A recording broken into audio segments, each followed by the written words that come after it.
So, hi guys. So, for today's video, may nag-PM naman sa atin paano daw gagawa ng battery pack na 36Ah life of all. So, gusto niya daw matuto na mag-build ng battery pack. Paano daw gagawin na 36Ah lang daw yung gusto niyang magsimula. So, ngayon ituturo natin sa kanya. So, ito yung battery natin na balance ko na. Ito yung mga battery natin guys. Ito yung old battery natin. Ito yung mga dating ginagamit natin. Pero, ngayon, ituturo natin sa kanya para alam niya kung paano magbuo ng 36Ah life for battery. So, ito yung mga kailangan natin. Philip, tsaka itong screwdriver, tsaka tester. Ito yung mga tabing wire. So, kung nagustuhan mong mga ganitong video, pakipindot yung like and subscribe. Pakihit na rin yung notification bell para updated ka sa ating mga video na ina-upload. So ngayon guys, tatanggalin natin to. Babaklasin muna natin to. So ito na siya guys, natanggalan natin yung dito sa kabila yung tabing wire nya. So ngayon itetest muna natin to ng isa-isa kung okay lang yung mga voltahe nya, kung wala bang sira, kasi yung battery nito guys is matagal na to. So ngayon itetest natin to.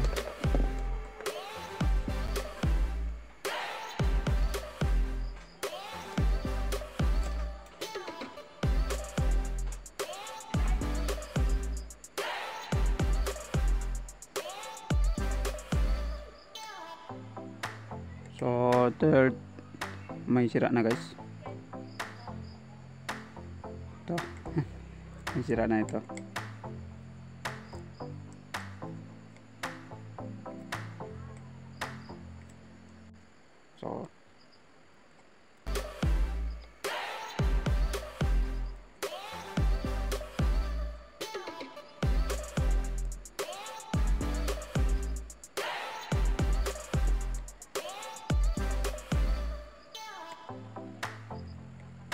So ito guys yung may sira na. Ito at saka ito. Hindi na abot ng 1 volt. So ngayon tatanggalin natin ito, papalitan natin ito. So ito na guys yung battery natin.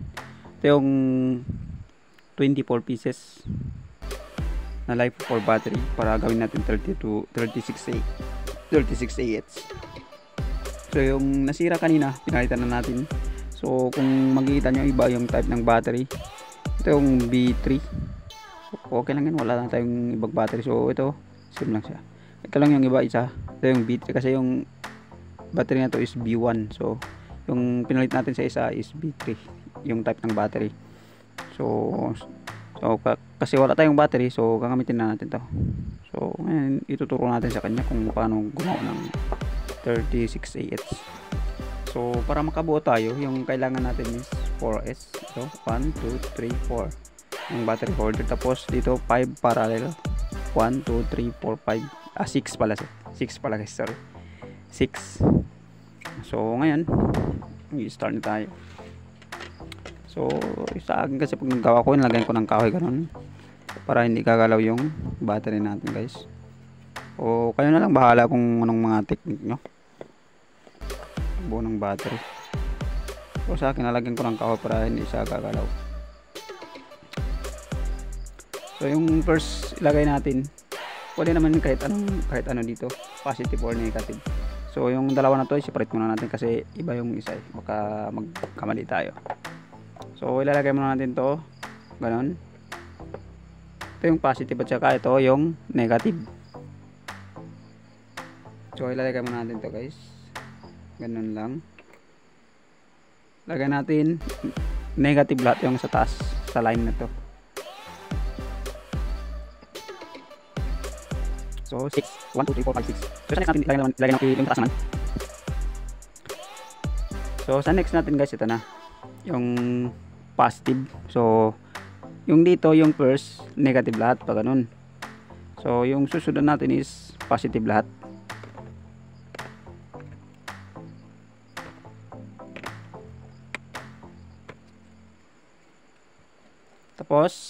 Tapos natin ilagay na 5 na 1, 2, 3, 4, 5, 6, 6 pala, so So ilagay naman natin ulit. Ito yung negative naman tayo dito sa kabila.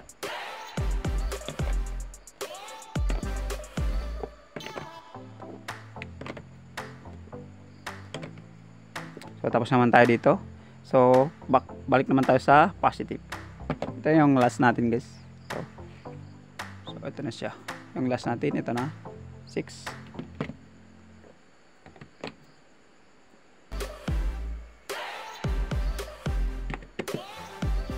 So may nasira na kanina battery natin. So ngayon papalitan na natin to. So ito yung lagay natin. Yung may white. So dito, ito yung positive niya guys. Kung makita nyo, ang kapareho dito baliktad. Kasi ito yung B3. So ito na siya guys. So ngayon, lagyan natin ito ng tabbing wire, battery holder. Ito sa taas. Ito. 1, 2, 3, 4, 5, 6. So 6 parallel at saka 4S.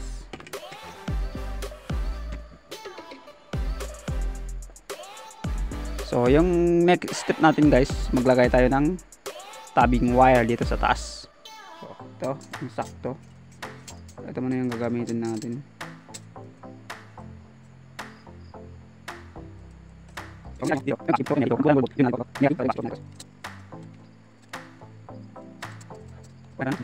ito lang yung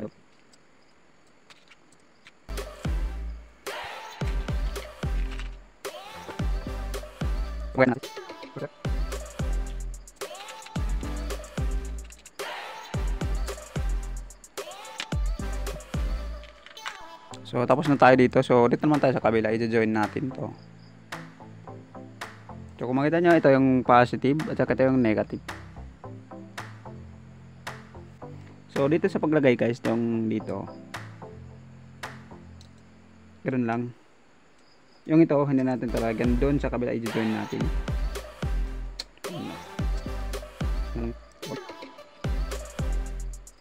Okay na.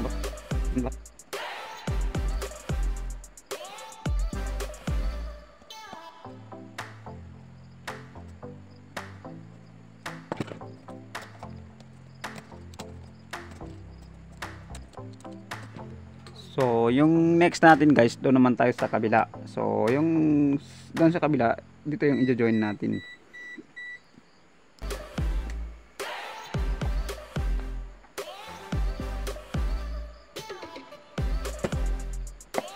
So ito yung purpose guys, kaya inagyan ko ng kahoy para hindi siya gagalaw-galaw.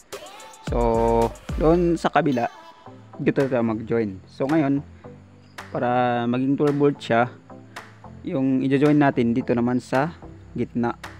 So ito guys. So nagano ako ng tabbing wire. So taasan ko lang yung camera para makita.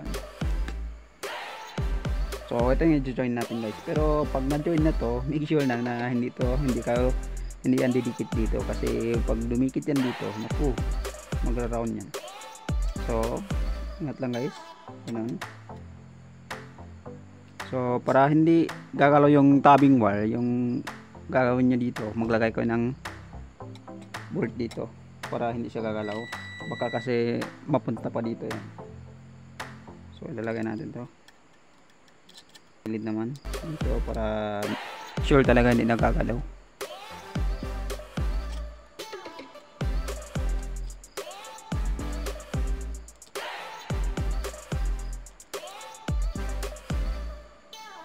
Kalimutan ko maglagay ng nut. Importante pala yung nut guys, kasi para dumikit talaga yung yung bolt natin sa battery.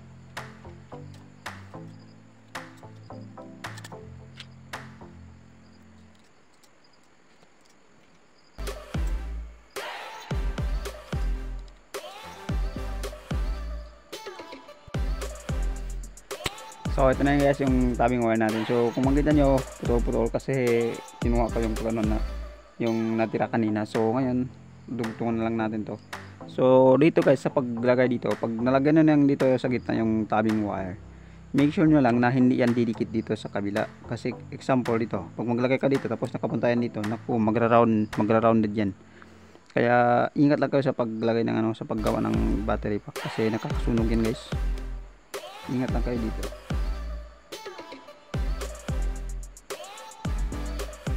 So nalagay na natin guys yung tabbing wire nya. So ngayon natin itong nut saka bolt.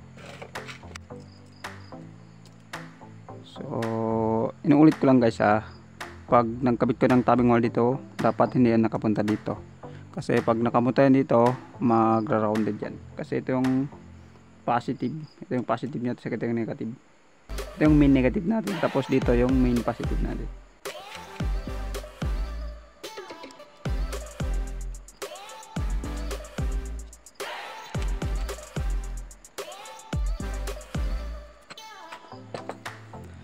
So dito na tayo sa kabila guys, dito na tayo. So ganoon din, pag naglagay kayo dito, dapat hindi nakapunta dito, baka masunog kayo guys. So tulad ng sinabi ko, pag maglagay kayo ng tabbing wire, lagyan talaga agad ng nut dito, yung bolt, para masigurado na hindi kakalaw yung yung tabbing wire.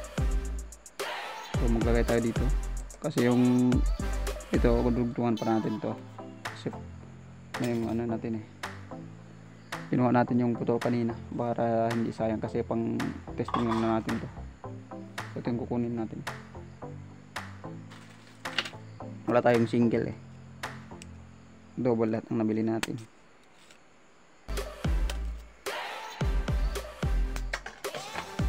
Ito na guys, ganun.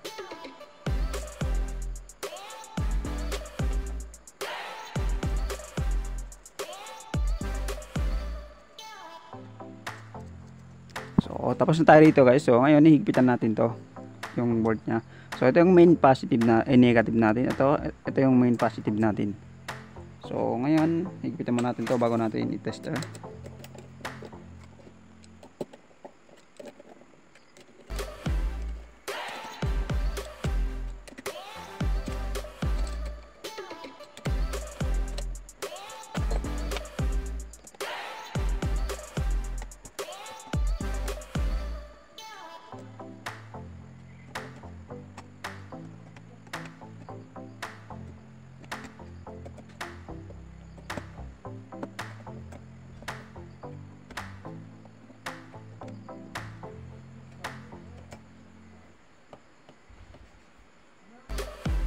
So tapos na tayo dito guys, ito na siya. So ngayon iti-test natin to kung tama na ba. So ngayon tatanggalin na natin to dito sa kahon. So yung next gagawin natin guys, iti-test na natin to kung tama ba yung paggawa natin. Ito yung main negative at ito yung main positive natin guys. So ngayon iti-test natin kung tama na ba. Ito yung tester natin. So ilagay nyo lang sa 20. So kung makikita nyo yung tester natin, sira na. Wala tayong pambili. Tapos na lahat bumili ng battery. So ngayon test natin to.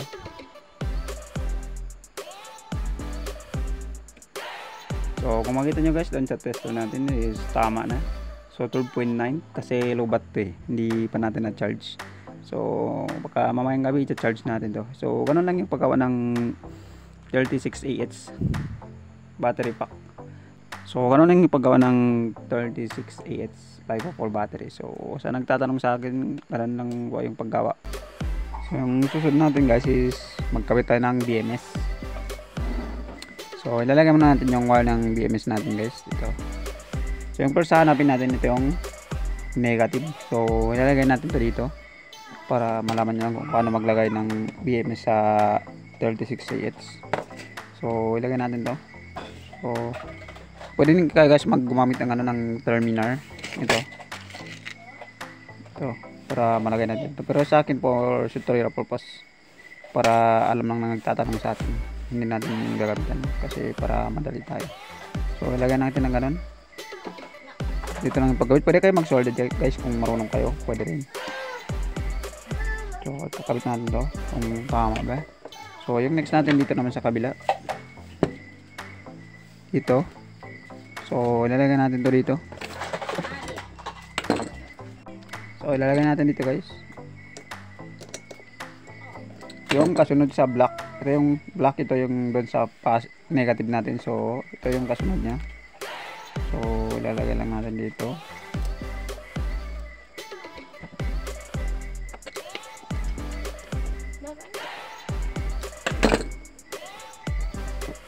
So yung next natin is ito.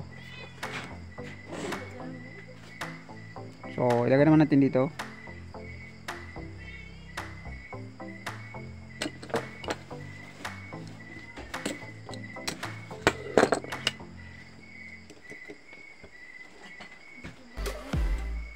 Ano ilagay guys? So kung marunong kayo mag-solder, mas maganda kung i-solder. Pero sa akin pong tutorial natin mag video, ganun lang gawin natin kasi tatanggalin naman natin to. I-demo lang, ipakita lang natin sa nagtatanong sa atin para alam niya. So yung next dito, ito yung ano. So yung next na tayo dito. So ilagay naman natin dito sa kabila. Dito guys, dito. So ilagay natin dito.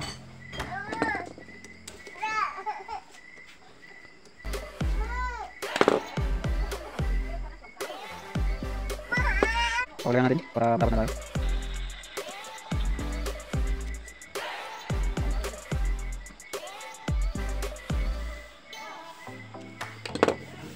So yung last guys, ito yung main positive natin. So ilalagay natin dito yung positive.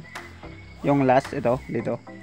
Makita nyo dito magsimula tayo sa black. So papunta dito. So ito yung positive natin. So ilalagay natin dito yung positive.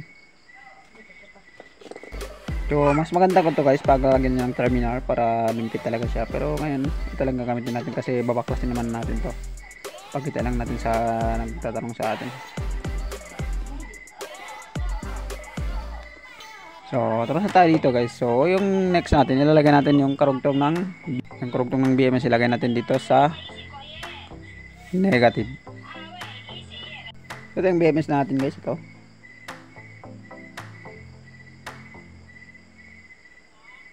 Pole S at saka 12 volt. So ewan ko kung ilang amp to kasi hindi ko na kasi 20 amp.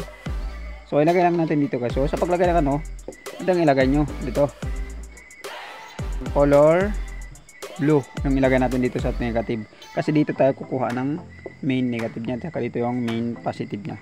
Ito yung main positive at saka dito yung main negative niya pag narugtong na natin dito.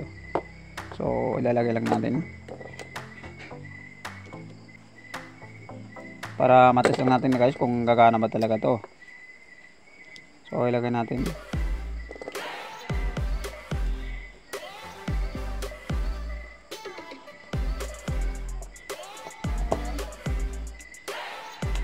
So ngayon ito tester natin kung tama na ba.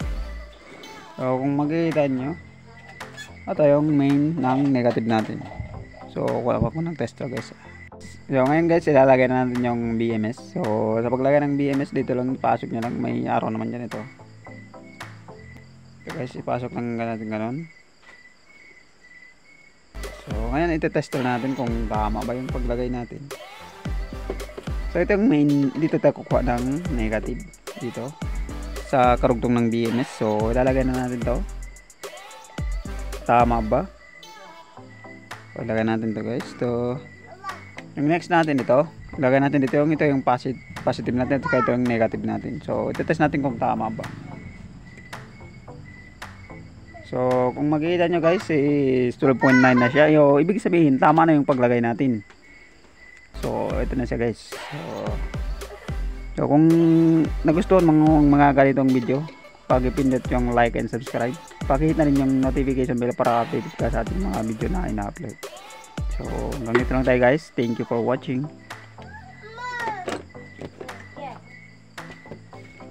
Yung 36AH.